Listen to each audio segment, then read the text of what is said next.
I don't have a pocket even here, this shirt, I don't know.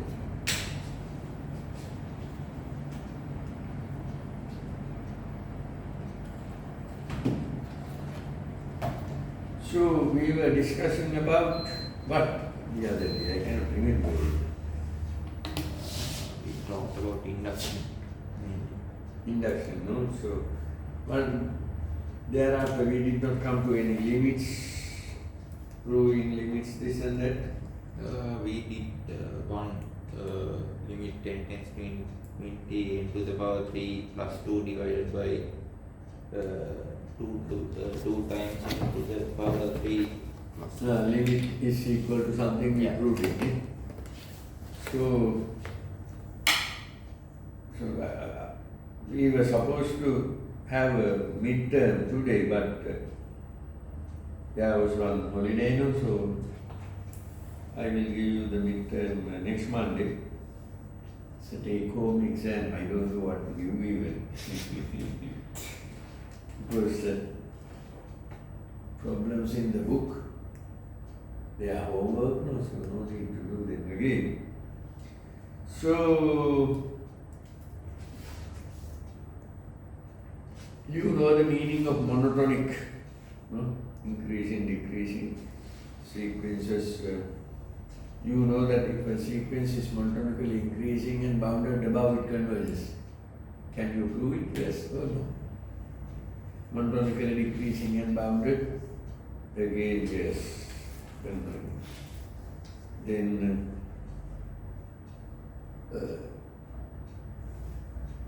I'm going to do this. 1 plus 1 over n raised to the power n. It is monotonically increasing, is a homework problem, no? Somewhere. And it is bounded above. You need to know that. Bounded sequences, so we are all then coming to, you want to come to them soon. Limits, convergence sequences. So we were there, we can, I guess. I was talking about last thing, now I can remember. If a sequence converges and given any epsilon positive, set of all n such that mod of xn minus x greater than or equal to epsilon is, and getting a bit out of order, no, my mind is settled.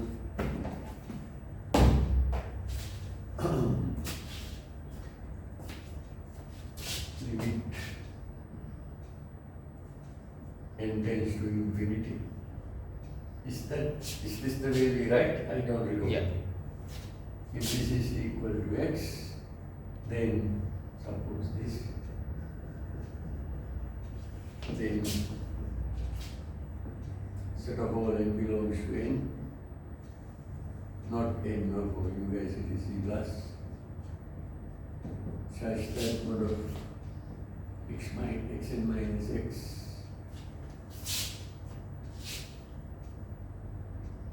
let's say let epsilon greater than 0. Then greater than or equal to epsilon is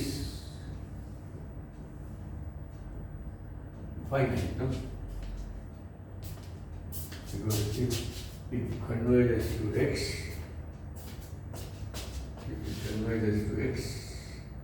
say this is x, and this is epsilon,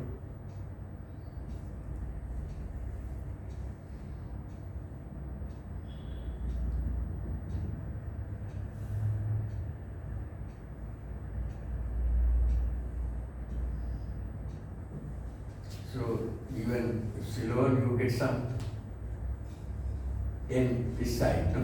This is x, this is x plus epsilon, this is x minus epsilon. Given any epsilon, there is an integer n such that for each n greater than capital N, mod of xn minus x less than epsilon, no? So all of them are here then, after. So let's put some. Then after capital N, mod of xn minus x should be less than or less than or equal to epsilon. It doesn't make any difference. Then set of all xn minus x less than epsilon, less than greater than or equal to epsilon happens here. So it is finite. This is because this is because this is because there exists n belongs to Z plus such that for each n greater than n, mod of xn minus x is strictly less than epsilon. This is because direct xn belongs to Z plus such that for each n greater than n. No? As a result,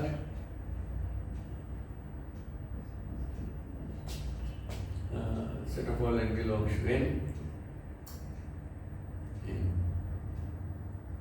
belongs to Z plus such that mod of xn minus x less than or equal to epsilon is a subset of 1, 2, 3, go up to n. Right?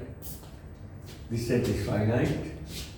So mod of xn minus x greater than or equal to epsilon is subset of this finite set, and hence it itself is finite.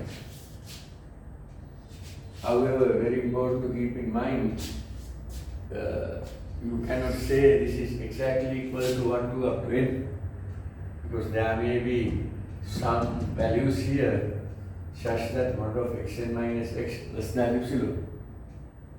All we know is it is a subset of this. So actually this is if and only if xn tends So to you should change the inequality mark. then You should change the inequality mark. It should be greater than or equal to epsilon xn minus x. you are saying xn minus x As a result, set of all n belongs to Z plus such that mod of xn minus x less than or equal epsilon. You want me to change it? yeah, it should be greater than, right? I mean, here if I write less than, this should, I see. I see. So this is if and only if. This is if and only. However, there can be a misunderstanding that set of all n belongs to Z plus. If somebody says a n is a sequence, a is a real number, set of all n belongs to Z plus such that mod of a n minus a less than epsilon is infinite, does not imply that a n converges to a. You can see that, no? So anyway, this is a if and only if result.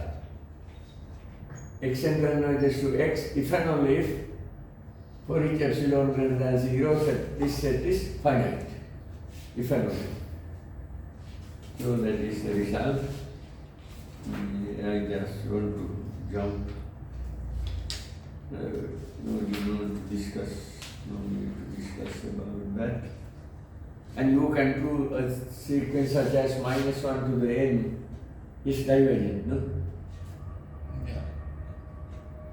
That you can write -1 to the n is -1 plus 1, -1 plus 1, -1 plus 1. I mean, it goes without saying.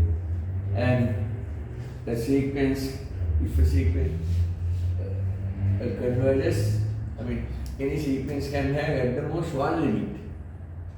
It cannot have two limits. We discuss about that also. Every constant sequence converges, it is obvious. Every convergent sequence is bounded. You know that, no? Convergent sequences are bounded. Bounded does not imply it is convergent. If xn converges to x, then mod x converges to mod x. Trivial, no? Yes? How do we prove it?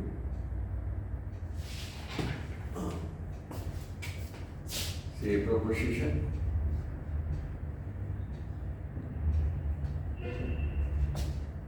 If I write this, it doesn't matter, no? He writes x in, then parentheses, n goes from Buffalo to New York, something like that. That's how he writes. I get that. If xn converges to x, then mod xn converges to mod x, which is the trivial result. But can you tell me how the proof goes? All these slacks, most of them, there are holes in my pockets. So these are very old. My wife is saying, go for a new pair of new trousers. I am wondering why should I? Yesterday also she told me. So I am a bit scared to put these in my pockets. She is saying, buy some new shirts. I don't wear all the shirts I have. But that's what she says anyway. There is no pocket here today. I didn't notice it before coming. So I'm looking for different gadgets proof. How do we prove that? Since we want to prove that mod xn converges to mod x, if you are writing a direct proof, what should be the first line? Let epsilon greater than 0 be arbitrary.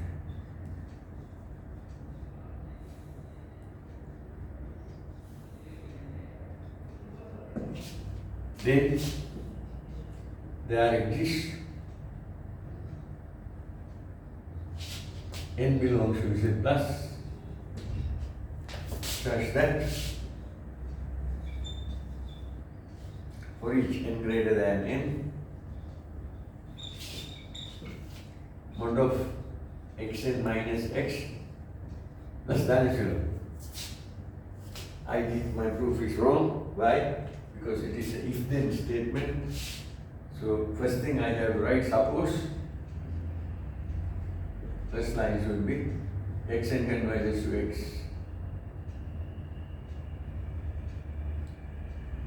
The reason is that since this is an implication, there are several ways of proving. One is the direct proof, assuming this thing, prove this thing. Other one is contrapositive. Contrapositive is assume this is not true, then this is not true. Then the other one is proof by contradiction. Suppose this one and not this one and get a contradiction. There are three ways of proving it. So I have to write suppose xn converges to x at the very beginning if I were to write a direct proof. And now how do I prove that? This is because suppose xn converges to x. I have this. Now I want to show that mod xn converges to mod x. How do I get that? For that I have to find some n such that for each simple n greater than that capital N, mod of xn minus x, mod of xn minus mod x must be less than epsilon. How do I know that?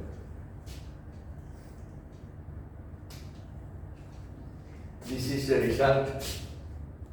It is clear that, what are these things?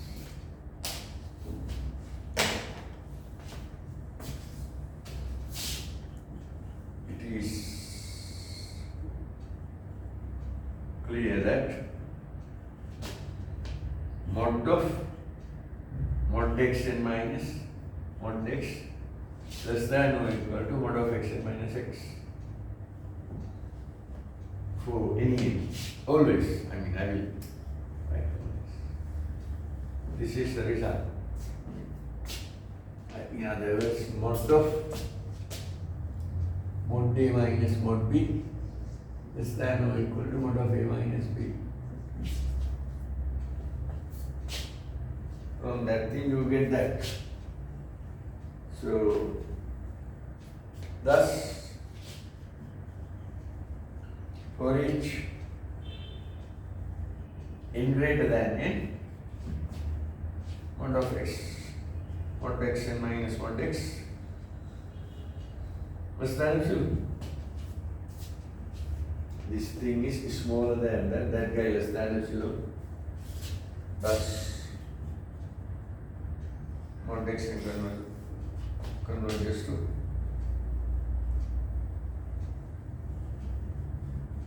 mod x. So, however, the converse is not true.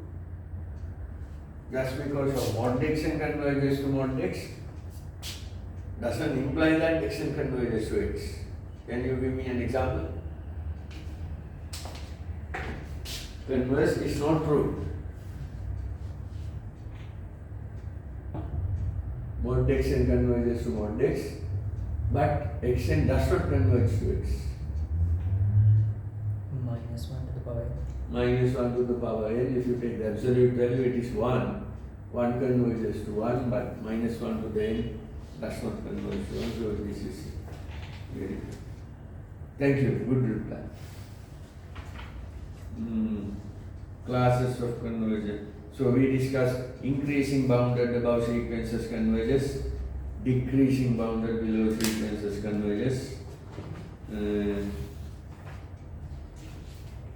constant sequences converges. Sandwich theorem we discussed, no? The squeeze test is. Eh? The squeeze test. Squeeze test. So I guess in US they call it sandwich. Because the US is a country where you eat so much of sandwiches, no?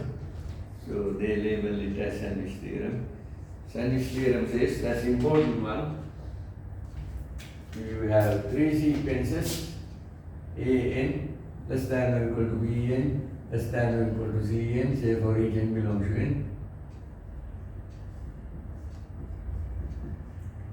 And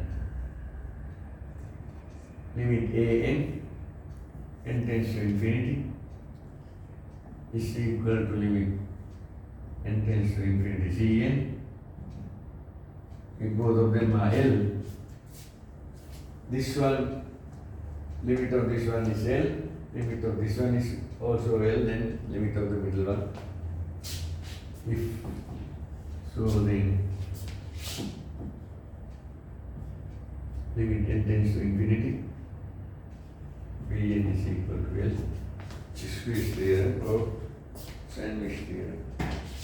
Sometimes some Americans like to use squeeze test because in USA when you go there in the very heavy winter, when you go out, you feel so cold. If there is somebody around, you want to squeeze the person, hug. So he is laughing, he's a little boy. He may squeeze all the little girls. Yeah, that's one reason I guess.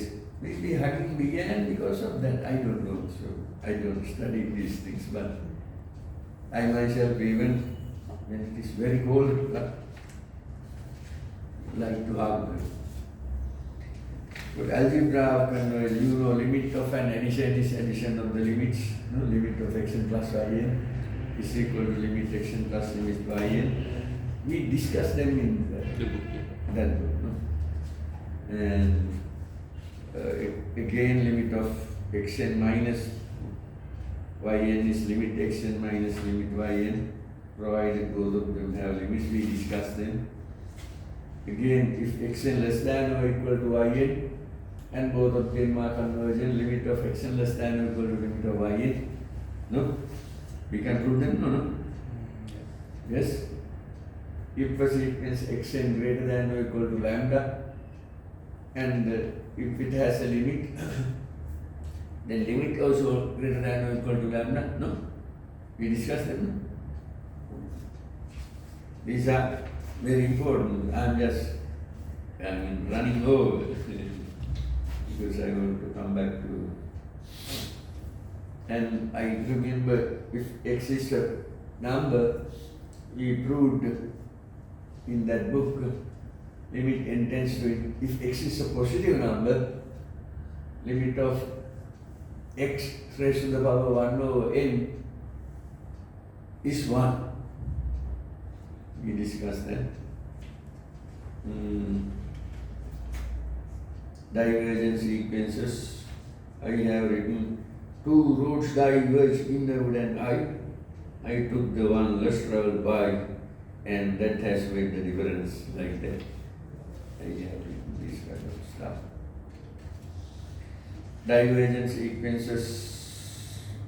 We discussed a little, no? If x and diverges to plus infinity. No. No? We did not. Is that right? You Then- gave us homework from that.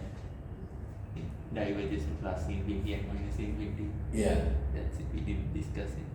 We didn't discuss even the definition. No. Is that right? So In the book it said if it's not convergent then it's divergent.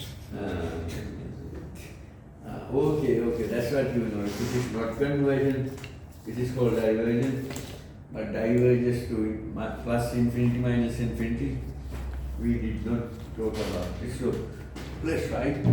So we have 2 days, today and the next day, we show these things. So definition.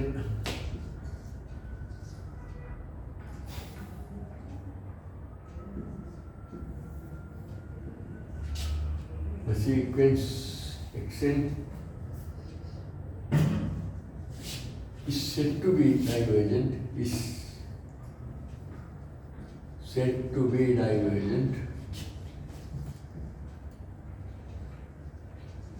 if xn is not convergent. We know that much, I guess. Xn is not convergent, Examples: minus 1 to the n, so no, and even n.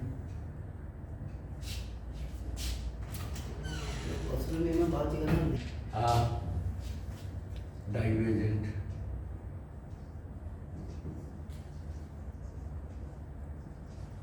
Sequences. So you can prove that they are divergent.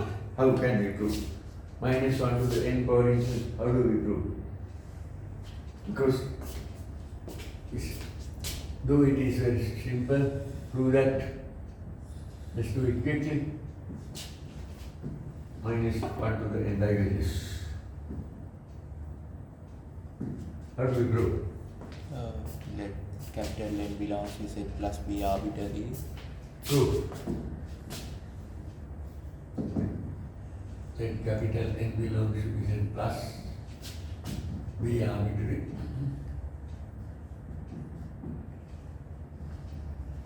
Okay. Notice that mod of minus 1 to the power n plus 1 minus 1 to the power n is equal to always equal to 2. Minus 1 to the n plus 1 minus 1 to the power n. Is capital N, I have right? Yeah.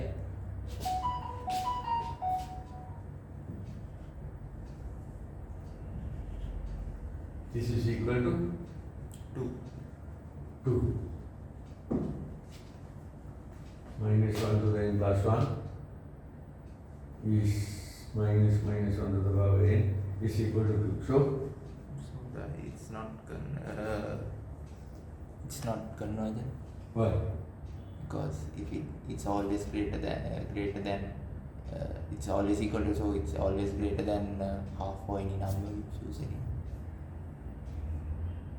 You're saying. Do you know why he says? Because it is true, it is not convergent. To converge for any epsilon greater than 0, it has to be less than epsilon. After some, this is always the case. So how do I show that this guy is divergent? Done. Because of what you said, I'm saying that now prove that this guy is divergent. Divergent. How do you prove that? Same reason. Any two consecutive terms, differences? One. Same reason.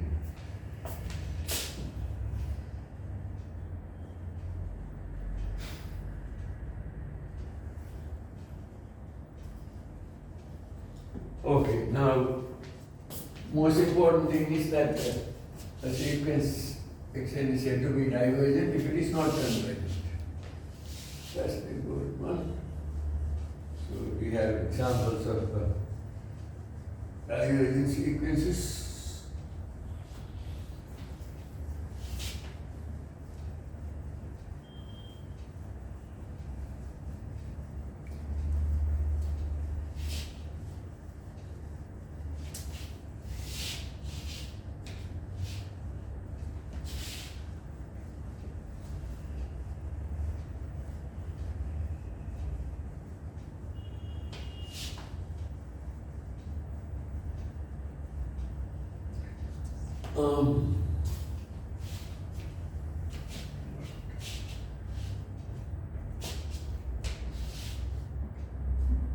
Convergent sequences are bounded.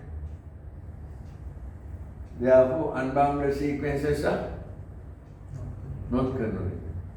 But convergent sequences are bounded, but bounded sequences are not necessarily convergent. Example, -1 to the n. Definition.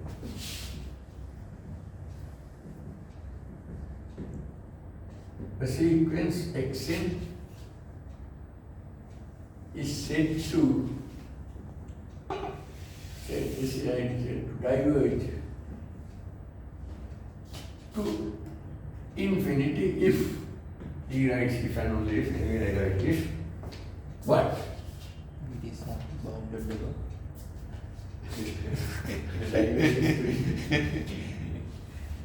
If for each capital N greater than 0, there exists capital N belongs to Z plus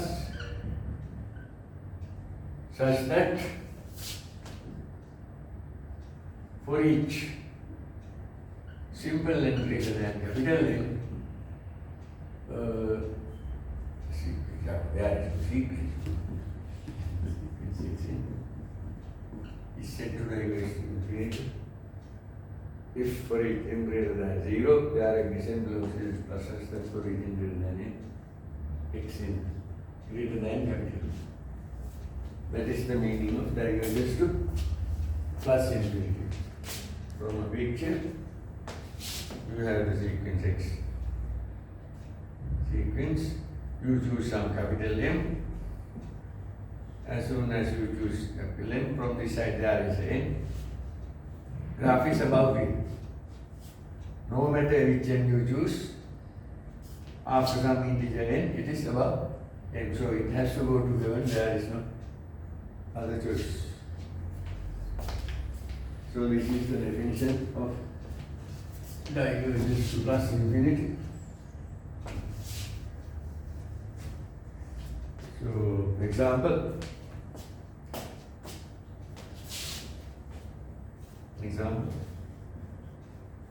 For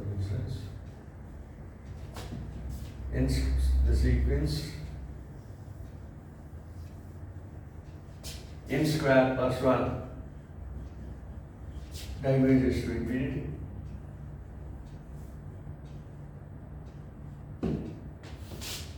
Proof. So here, M needs to be out there. let capital M greater than 0 be arbitrary.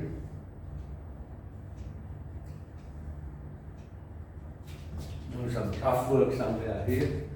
We want n squared plus 1 greater than capital M. Actually, we can see that n squared plus 1 greater than n squared, no? That is also greater than n or equal to n. So, you can choose by Archimedean property. Archimedean property.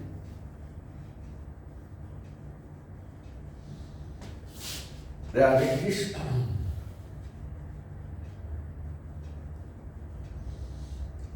n belongs to n such that n greater than capital M. Thus, let simple n greater than capital N. Notice that n squared plus 1 strictly greater than n squared, greater than or equal to n, and n greater than n. Thus, for each n greater than n squared plus 1 greater than capital N. Thus, n squared plus 1 diverges to plus infinity. We write limit n tends to infinity, n squared plus 1 is equal to infinity. This is how we write. So when you are drawing limit of xn equals x, you begin from let epsilon greater than 0. When you are drawing xn diverges to infinity or limit of xn is infinity, you will start from let capital M greater than 0. So similarly,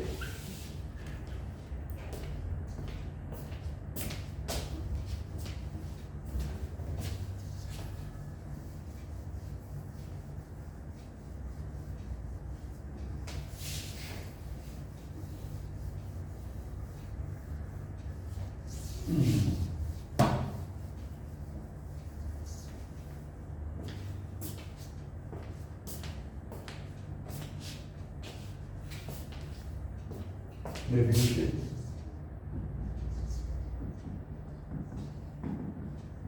The sequence xn is said to diverge to minus infinity if for each capital M greater than 0 there exists capital N belongs to N such that for each simple N greater than capital N, xn is strictly less than minus n, can be less than or equal to. If diverge from a picture, you choose any m, then you look at here, this is minus m, then there is this side here, n, after n, below here. So this can be done for any m. So xn has no choice other than going to minus infinity. No? Clear. So these are the then you must be able to prove. Here I have an extent diverges to infinity and extent diverges to minus infinity. So you must be able to prove extent does not diverge to minus infinity, extent does not diverge to plus infinity. So now I guess you guys are good at the negation. Oh, what are the things before we go to?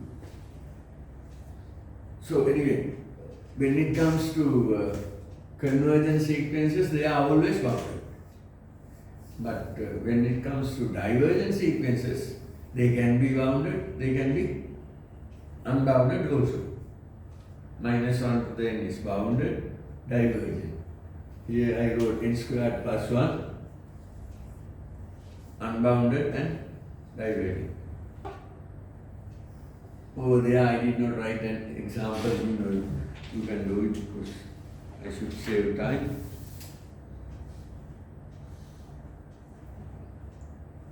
What do you think of addition of two divergent sequences? Can be divergent or convergent. Can be divergent or convergent. Very good, very good. What do you think of addition of a convergent sequences and a divergent sequences? Divergent sequence. Xn is convergent, yn is divergent, xn plus yn must be divergent, very good. So I am jumping, passing them. You take xn is a bounded divergent sequence and yn is a sequence converges to 0. Xn is bounded and divergent. Yn converges to 0. What do you think of xn times yn? Xn yn. See, converges to 0. Converges to 0. 0. Can prove? I think you gave it as a number. When? I cannot remember what I have given. Unbounded divergent sequences, you have some. I guess you guys are already good, but if we had followed this book, now you could have been an expert. If you had two sequences both diverge to infinity, xn plus yn also diverges to infinity. Xn, limit of xn is infinity, limit of yn is infinity, then limit of xn plus yn is infinity. Limit of xn yn also infinity. So you can prove them, so I don't want to spend time with them. Subsequences. So now when we were talking about Lim Suk, I guess before that he did subsequences, we discussed the definition. What is funny is, not funny, but what is amazing is, when you are given a sequence,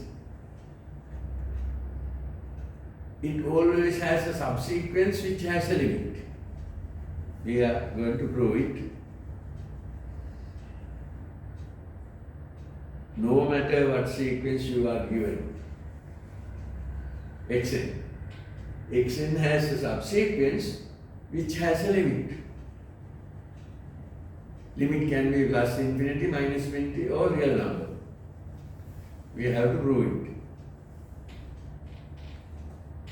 Yeah, yes, subsequences, yes. Let's see the results. I will try to follow the book for the order of the results. Yeah, so there are many sequences. Again, maybe you can prove this thing. If a sequence xn converges to x, every subsequence of xn converges to x. Can prove it, no? That's also homework. Excellent. I agree. Xn converges to L. Xn, I have it in Xn k is a subsequence of Xn. Then Xn k is also converges to L. but I couldn't do that is equals 1 plus 1 over n to the power n. It's strictly, it's an increasing sequence. I couldn't do You that. could do it. I don't know whether I can do it. I can do it, but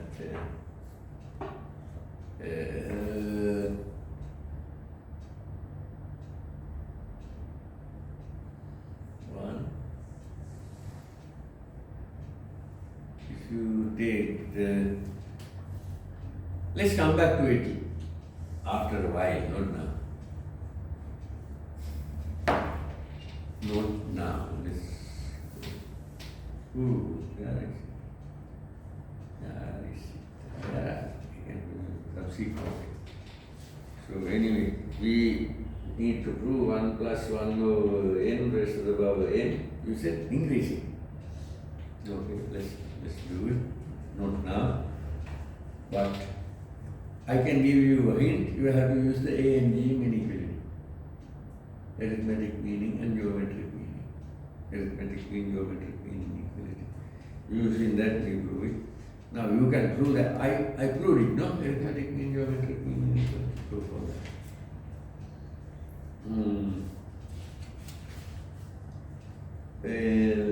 Then we discuss if you are given the sequence xn, we talk about Lxn, capital Lxn. We didn't talk about that. No? There was a question. There was a L front of it. I didn't understand what it was. So that's the place where you come to Lxn.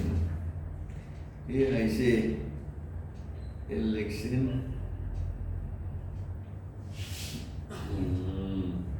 Let's go now a little slow. We have come to subsequences.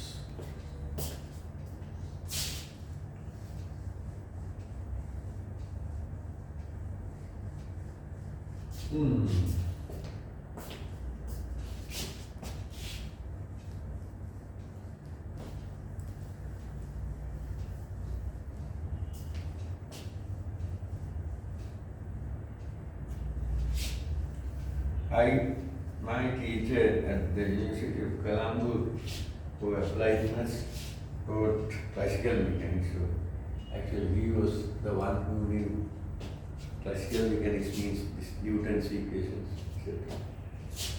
So he gave the note. So I was actually very good in classical mechanics. I like it. After my special degree, I went and asked him whether I can do a PhD in classical mechanics. I did like it because it's very logical and it has some applications in the real world. But he said there is nothing to do. I mean, it is the subject. The thing I want to say is not that. I joined the University of Tehran, So I went to see the guy who gave classical mechanics lectures. He talked to, he became very friendly with me because they are very lousy in geometry. Then I looked at his classical mechanics note. The note I didn't out. That's the way universities are. So, for instance, this Lim-Sop-Lim thing. Now I guess other universities also do a good job, I think, because I taught at Colombo University. No, they get the notes and they will give the notes. So the thing is that just because you have notes, you may not know it. Anyway, so Lxn before I write Lxn. Anyway, let's write Lxn. Let xn be a sequence.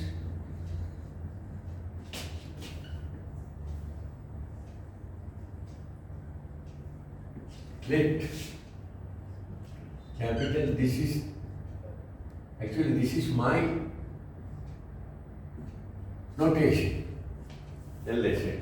I don't know whether there is a notation accepted by the mathematics community. I don't know it. let Sn is set of all L belongs to R union infinity minus infinity. That means L can be a real number, L can be infinity, L can be minus infinity. Such that there is a subsequence xnr of xn such that limit r tends to infinity, xnr is equal to n. This xnr business comes to have, x1, x2, x3, x4, x5, x6, x7, x8, x9, x10, x11, x12, x13. I am tired, it's enough. So how do you get the subsequence? By crossing out some of the terms. I cross out this, I cross out this, I cross out this, cross out this, say I cross out this. So what remains is the subsequence. No? So this is n1, xn1. n1 is equal to 1. This is my xn2. xn2. This is my xn3. This is my xn4. This is my xn5. This is my xn6. This is my xn7. This is my xn8. So this n1 is equal to 1, n2 is equal to 3, n3 is equal to 4, n4 is equal to 6. No? n1, n2, n3. n1 is strictly less than n2, is strictly less than n3, is strictly less than n4, n5, n6, like that.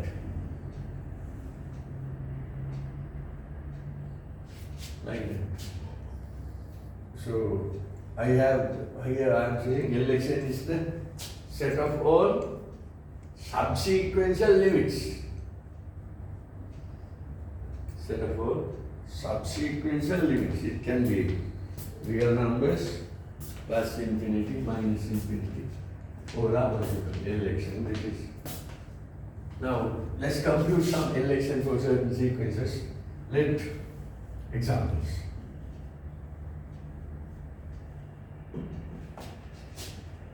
Let xn is equal to minus 1 to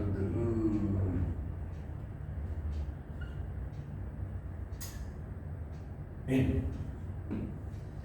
So this is the sequence actually minus 1 plus 1 minus 1 plus 1 like that we going.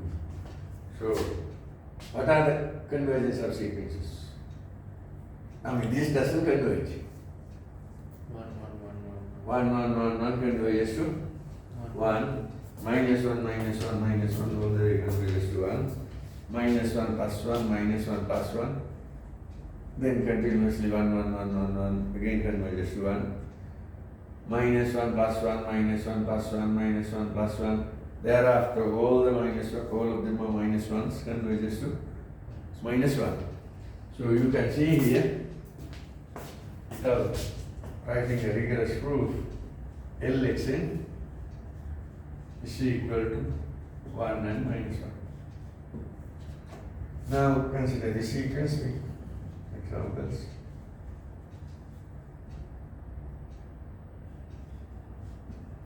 The sequence, say, let's write this way: 1, 2, 1, 2, 3, 1, 2, 3, 1, 2, 3. Like that. So, what will be the Lxn set? Because if you take 1, 1, 1, 1 all the way, it is a constant sequence, it converges to 1. Similarly, if you take 2, 2, 2, 2 all the way, it converges to 2. 3, 3, 3 all the way converges to 3. And you can write a proof. Now 1 belongs to LXN, 2 belongs to LXN, 3 belongs to LXN is trivial. But LXN is only 1, 2, 3. You need to argue and prove it, but can be done. No? And if you take the next example, say 1 over n. What are the subsequent limits for this one? 0. 0. LXN is. This is because 1 over n converges to 0. Therefore, every subsequence of 1 over n converges to 0. Thus, LXN is 0. So, now let us take this one example. This kind of 1, 2, 1, 4, 1, 5, 1, 6, 1, 7. Like this. This kind of sequence. 2, 4, 5, 6, 7. And what will be the LSN here? 1. And infinity. Writing proof may be a little bit work, but guessing this thing is very easy. 1 infinity. But one more example, only one more.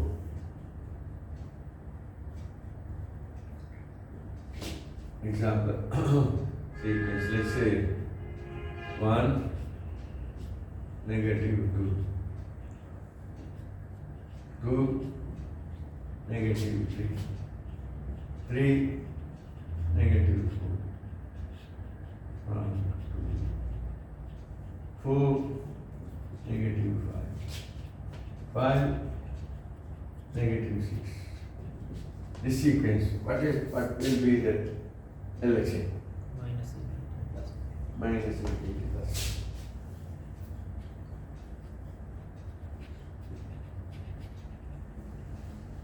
So now you have a rough idea about LXN. I mean, I did not prove anything, but just computed certain ones, no? You know that proving here, for instance, LXN equals the set consisting 1, 2 and 3 requires work, but that can be done. So now we know that monotonic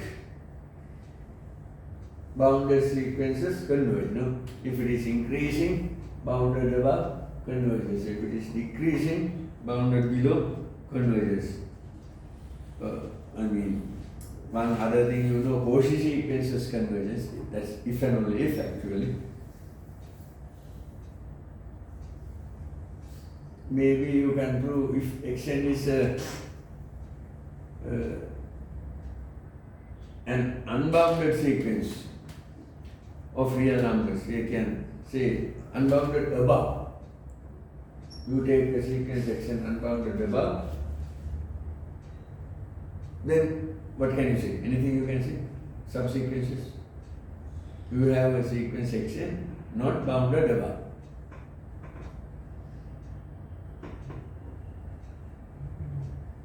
There's a subsequence of Xn that diverges to plus infinity. Plus infinity.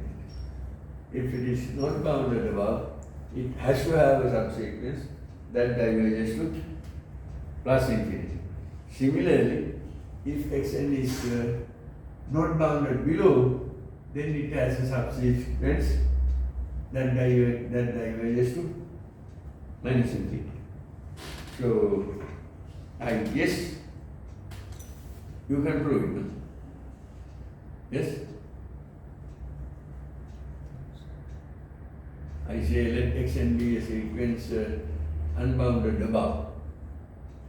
prove that there is a subsequence that diverges to plus infinity.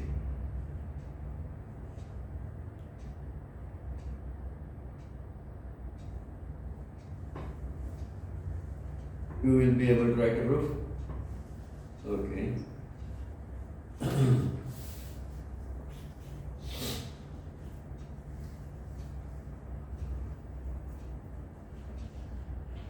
Excuse me.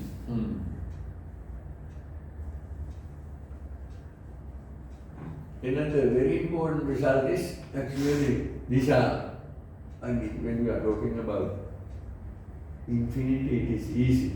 Minus infinity also easy. Every bounded sequence has a convergent subsequence. Every bounded sequence has a convergent subsequence. That is a very strong result.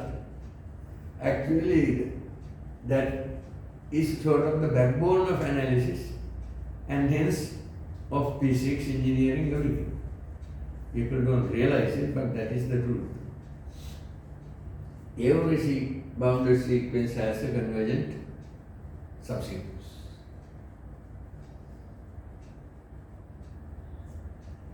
So we want to prove that. That's how we are coming to Lim-Suku, limit, etc.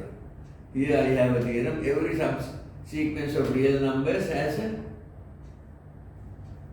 every sequence of real numbers has a monotonic subsequence.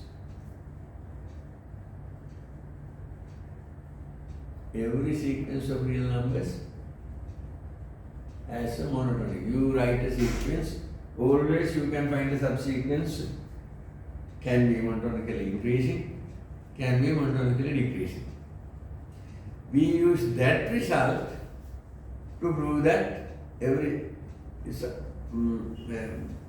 sequence that is bounded has a convergent subsequence using this result. Because say suppose your sequence is bounded, then it is bounded above and bounded below both. Then if you know that you can find a monotonic subsequence, that means either increasing or decreasing. If it is increasing, since it is bounded above, it converges.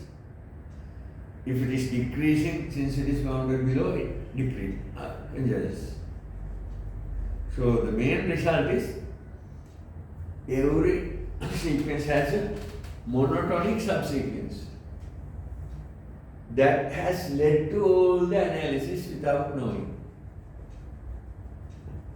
So again proving that is the funny thing about mathematics, though people say, not people say, actually it is admittedly a difficult subject, no? But when you go to the roots, little things. Every sequence has a monotonic subsequence. Because of that we have calculus and theoretical physics, all of them. Because of this result.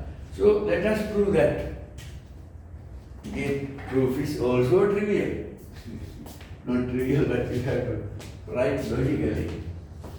That is the reason you need to, I say always, learn to write proofs.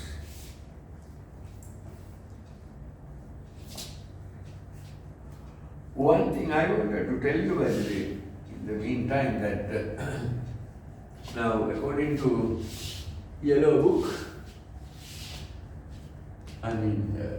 what principle of mathematical induction is an axiom, no? Peano axiom, the last Peano axiom. He had 4 or 5 Peano axioms. The last one is principle of mathematical induction. Now, he mentioned somewhere principle of strong induction also.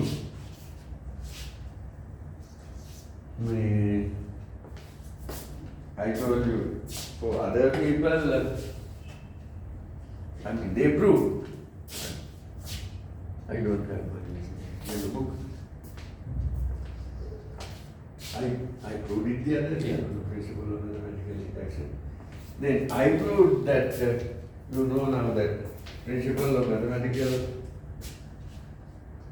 strong mathematical induction is equivalent to well-ordering principle. Well-ordering principle subset of Z plus has a smallest element. So other people, other mathematicians, they don't take principle of mathematical induction or principle of strong mathematical induction as an axiom. As I proved it yesterday, they proved it. But they take well-ordering principle as an axiom. They take it for granted.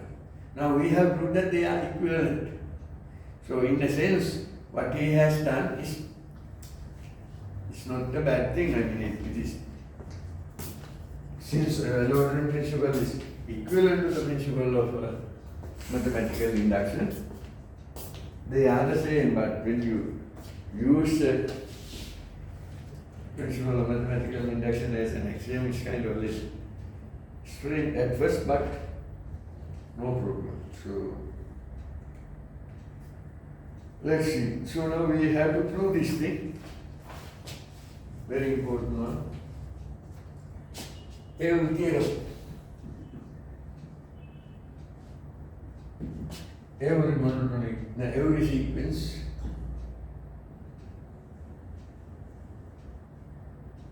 of real numbers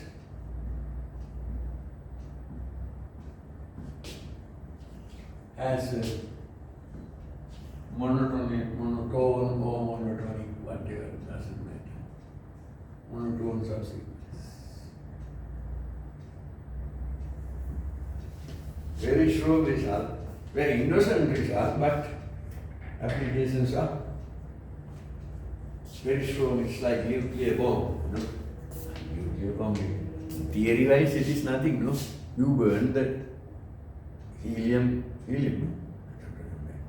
Atom, you go to destroy the atom, no? I mean, it's a very tiny little thing, but the energy you get is devastating, no?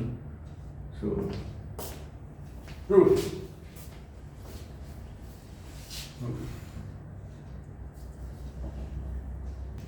So, we take any sequence. Let's see, I have to write the proof. Let Xn be a sequence. Let Xn be a sequence. Oh, of course, here of real numbers, otherwise you cannot talk. A sequence of real numbers. Then, for each n belongs to n, for each capital N belongs to Z plus.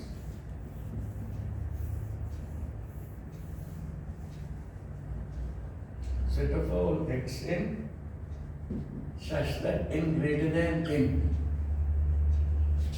has a maximum. Maximum. O what? Let Xn be a sequence of real numbers. Then for each, now you know my handwriting, no again. Then for each n belongs to Z plus, set of all Xn's such that n greater than n has a maximum O. What's the negation of that? There exists n belongs to Z plus. There exists n1 belongs to Z plus such that the set Xn dot double dot is equal n greater than n1 doesn't have doesn't have a maximum.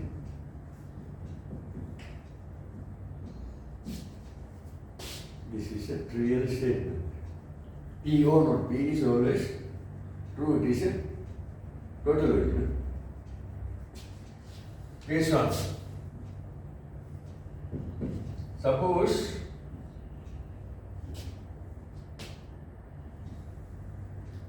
for each capital N belongs to N, the set of x's such that n greater than n has a maximum.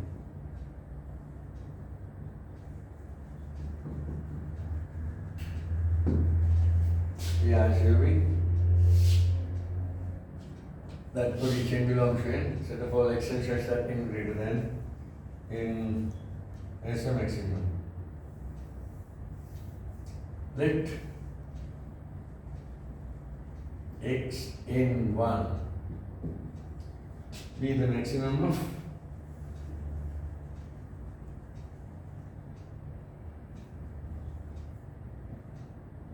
set of all x's such that n greater than 1. I choose n1.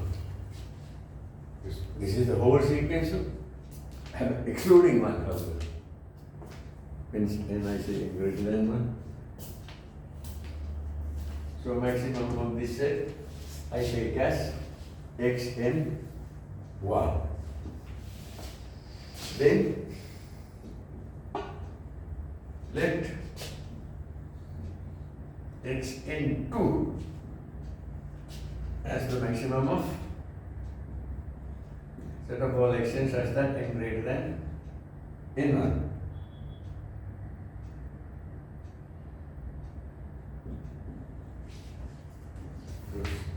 I am assuming that for any n, set of all xn such that n greater than capital N has a maximum. So if I take all xn n greater than 1, it has a maximum in xn1. Picture also here.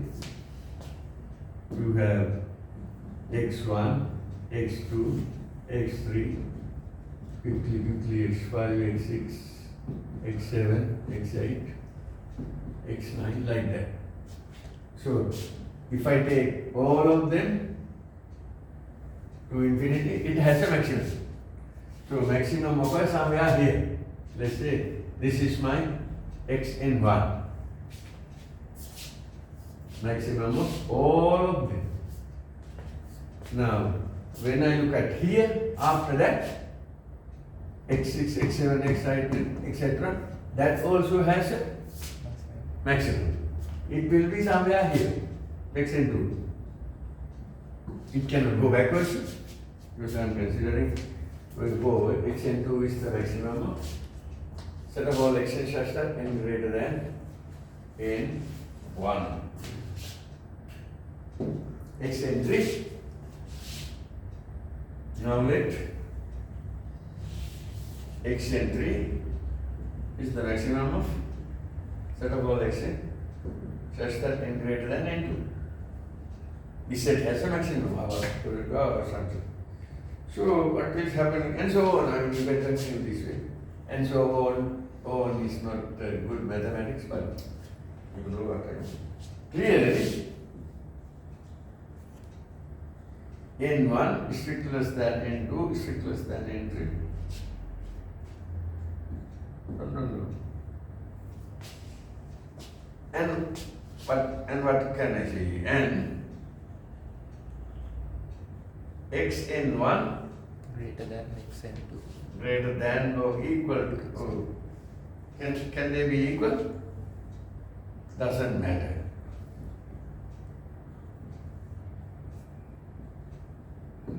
Like this.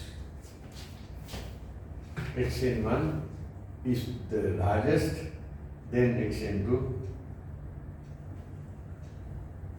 Thus, xn3 is a decreasing subsequence.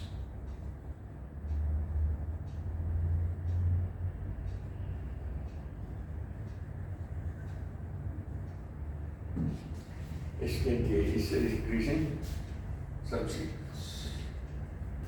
So, for any sequence, this line is true for each n belongs to capital N belongs to Z plus set of all xn such that n greater than n has a maximum. Or otherwise, there is some n1 belongs to z plus such that set of all xn such that n greater than n1 does not have a maximum.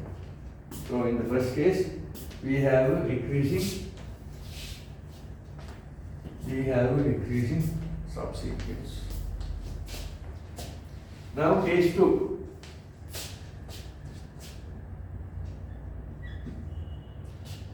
Suppose there exists n1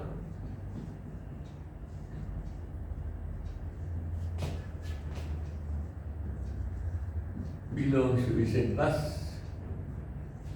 such that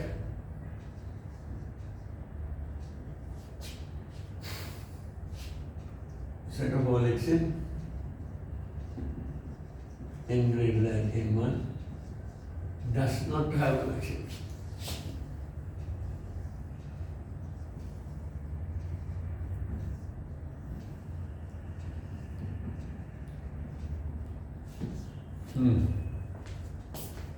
Does not have maximum.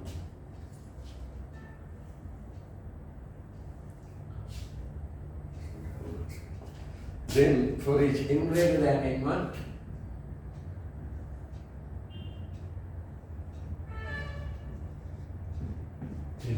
n greater than n1, xn is not the maximum of, is not the maximum of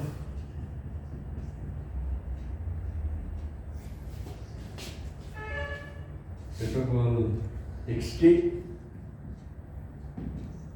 such that k greater than n1. Did I write it correct? All I know is set of all xn such that n greater than n1 does not have a maximum. So I am saying then for each n greater than n1, however, what is my xn? For each n greater than n1, xn, yeah, is not the maximum of, because it does not have a maximum of.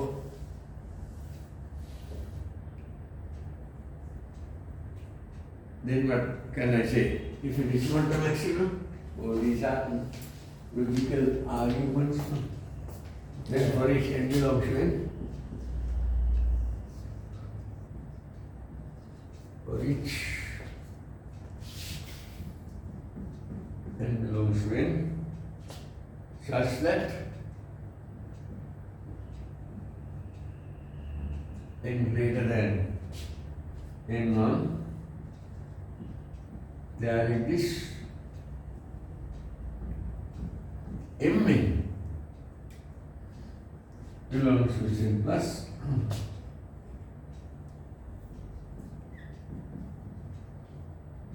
such that mn greater n greater than n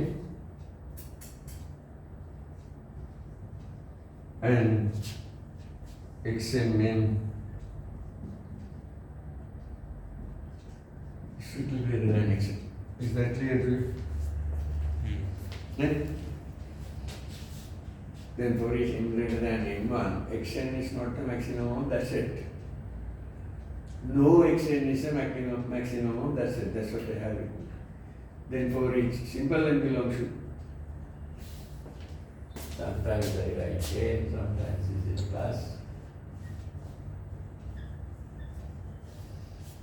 Then for each n belongs to Z plus such that n greater than n1, there is some mn belongs to Z plus such that mn greater than n and xmn greater than xn, because it says xn is not the maximum.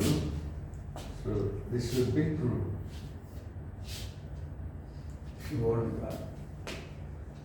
because it is an odd, this is because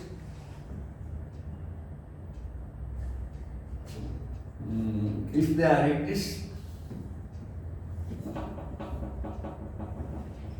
when there exists n0 belongs to n.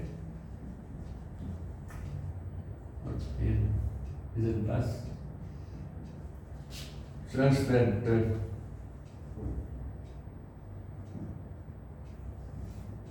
n0 greater than n1, so that xn less than or equal to xn0 for each m greater than n0.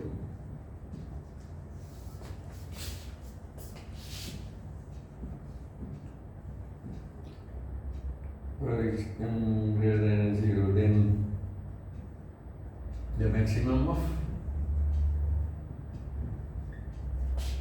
x n1 plus 1 x n1 plus 2 dingo x n0 would be the maximum of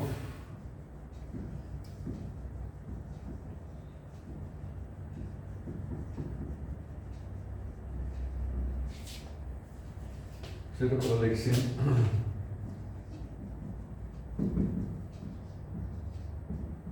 such that in greater than n1, no?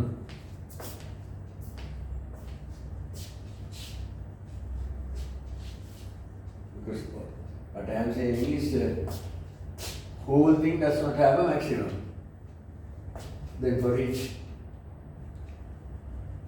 does not have a maximum. Then I say for each n greater than n1, xn is not a maximum. That's same thing I'm writing.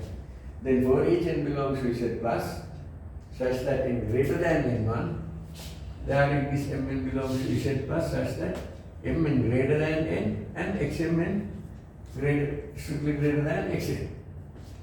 Because since xn is not a maximum, I don't have to write this if you do understand that line. I am saying this is because if there is n0 belongs to z plus such that n0 greater than n1 and xm is less than or equal to xn0, then if you take the maximum of these numbers, that will be the maximum of all xn greater than n1. Right? Clear? Would be this. So let n1 equals capital N1 plus 1. Then n1 greater than n1.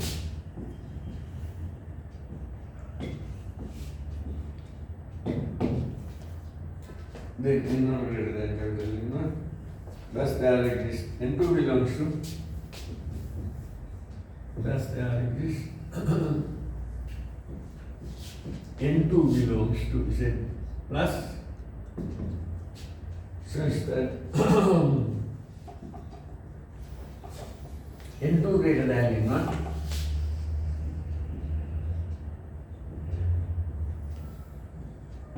and xn2 greater than xn1.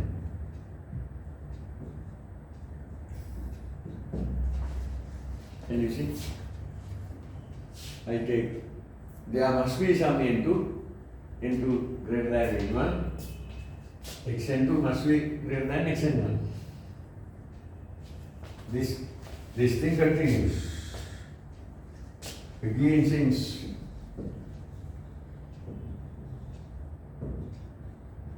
n2 greater than n1, there is n3 belongs to n.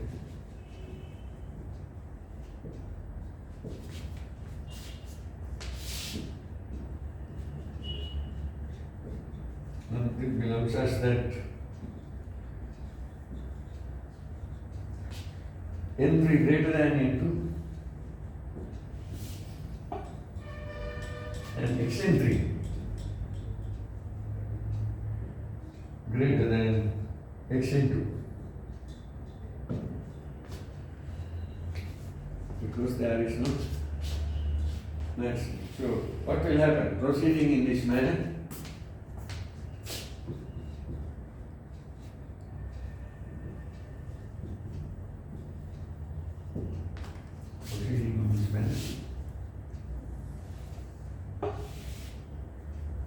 we obtain an increasing sequence, we obtain an increasing sequence in NR or whatever later, NR of integers.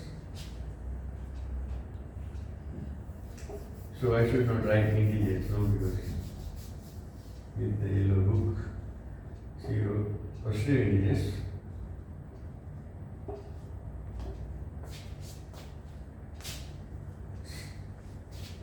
So that the subsequence XNR is also increasing.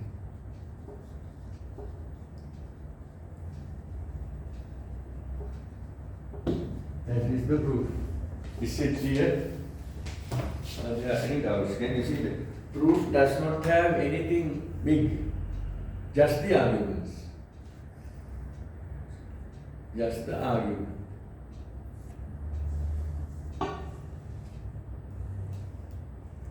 So, no matter which sequence you take of real numbers, I have proved that it has a monotonic subsequence. Proof is, it has nothing. Just from the, what do you call it, common sense, only the common sense here. Common sense has proved the result. Now it is 11. You understand?